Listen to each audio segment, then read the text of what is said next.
Hi, everyone.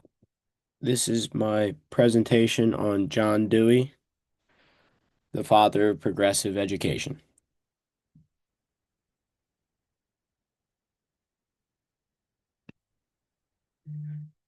To start off, a little about John Dewey. Um, he was born in 1859. He died at the age of 93, sadly.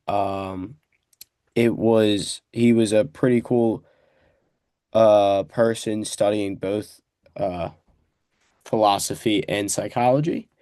He was influenced a lot by pragmatism. Pragmatism is when something works in practice. So in his mind, it must work in all actuality. So an example is when in education, when a student can be given instead of a formula, they be given a almost like a budget in math. And now the student has a budget to plan a party with instead of just giving them a formula to do math problems. We can change the lesson to do things like obviously a lot more fun and a lot more geared towards real life. Um, John Dewey was really interested in gearing his lessons and helping students experience real life while in school. So when it comes time to actually have to live life, um, you know, you're ready for it. Um, he was a teacher. He was a professor at University of Chicago and Columbia, two very, very prestigious schools. Um, but he is mostly known as a philosopher, psychologist, and most importantly, an educational reformer, which he really changed the way education was, brought up. Obviously, it changed over the years. We saw it growing up through school, and it isn't just a, hey, you gotta know this stuff on the board for, your test on Monday. Now it is, hey, this stuff on the board's gonna help us do our project that's due in 2 weeks, and we get to talk about it with all of our classmates, and we get to do it in a real life scenario. It is so much more interesting the way he was thinking of education. Um, some of Dewey's theories, learning by doing. Obviously, he was a big hands-on educator. He loved when students would, get their hands in on a project and do it and think, all right, this way didn't work. Let me try another way. Let me try another way because this way didn't work. He was really interested in the way students were able to figure out ways to get stuff done. He was also very interested in a democracy in learning, where students have a say in their learning, and it's not just a teacher telling them rules and expectations. It's the teacher allowing the student to help come up with those expectations and help come up with ways to make assignments more interesting for them. It's not just a paper and a test, it's a project and group discussion where students really like to discuss and figure stuff out together. Um it is more child-centered learning. Um Teachers shouldn't be, doing the same thing for every student. It is student by student basis where we figure out which students need more help, which students don't need more help. How can we help this student versus this student and they have the same problem? It is one student might not figure something out as quickly as another, So how can we relate this material for this student? And then another thing was critically thinking. Um, Learning must be something that encourages students to think. But not only are they thinking, it allows them to know what they are learning. They are able to answer what they're learning, which is very important. A lot of students don't fully learn, they memorize. And memorizing isn't showing that you know the material, it is just showing that you can remember the material.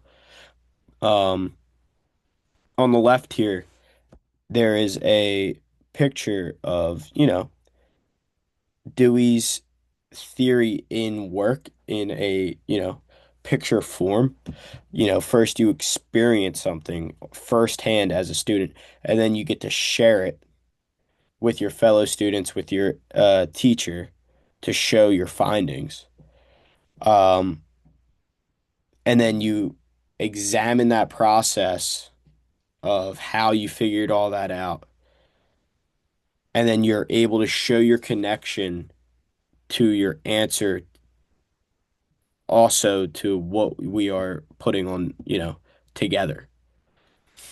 Um, and then you're able to apply all that to that experience, which will basically be the same as, you know, getting a 95 on the test.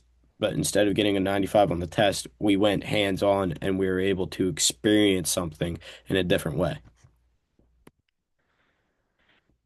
Um, I would like to, before we move on, ask you guys to remember times either when you were students or new teachers to remember when you were a little more, democratic with your classroom. Were there times where you didn't make classroom rules or expectations and you just had and you allowed the students to come up with them?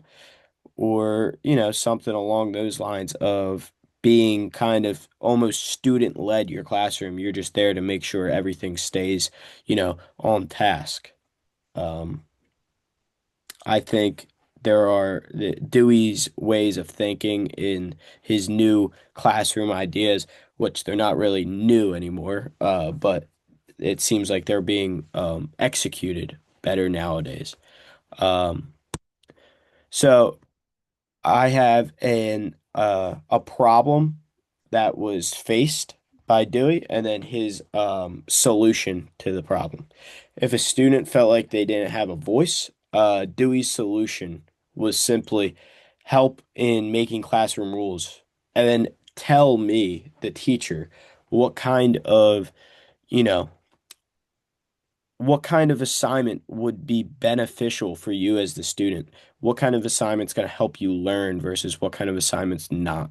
There are plenty of assignments that teachers want to do, but it's simply just not going to help the student. It's just easy for the teacher. That's something like a test or maybe like a paper. I mean, versus going out and doing a project with for like a history class, you build a replica of the Civil War instead of just doing a test on the Civil War, showing you multiple ways how the Civil War can be shown in a replica form. Another problem that arose was textbook learning is failing. Te Students don't want to learn straight from a textbook. They don't want to popcorn read a whole chapter of a textbook. So Dewey's response is to use hand-on projects, uh, to help students understand the importance of the lesson. It's not just reading the textbook, it is showing me that you know the material in the textbook from giving me some sort of, pay, picture that was drawn to represent the way that this lesson was shown in the textbook. Um, Another problem was students don't learn, they memorize. Now, this is, I feel like, a really common problem that a lot of educators have. Uh, you want to, it would be Dewey's response was to use real world problems that come up in a lesson. I feel like math is the easiest way to explain this. Now, in a math project, instead of giving them a formula, you can give them almost ways to create a recipe and use fractions to add up different things to create a recipe instead of just giving them, a worksheet on fractions.